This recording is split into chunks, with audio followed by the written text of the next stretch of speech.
І схаменіться, люди, а найбільше ти, Путін,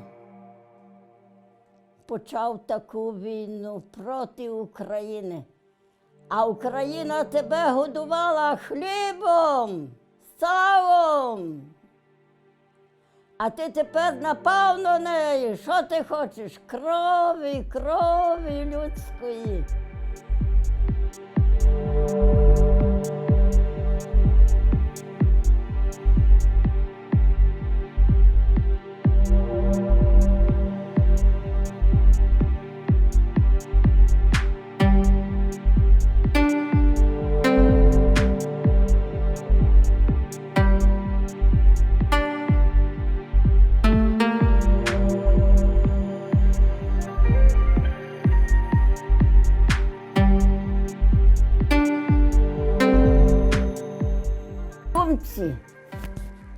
В думці,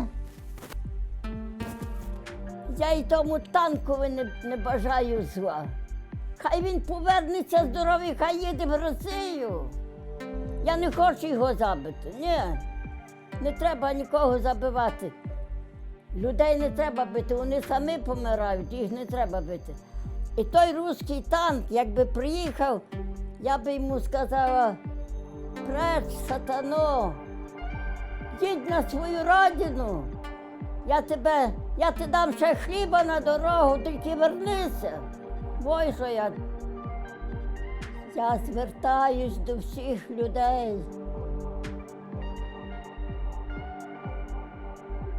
Будьте один до одного добрими.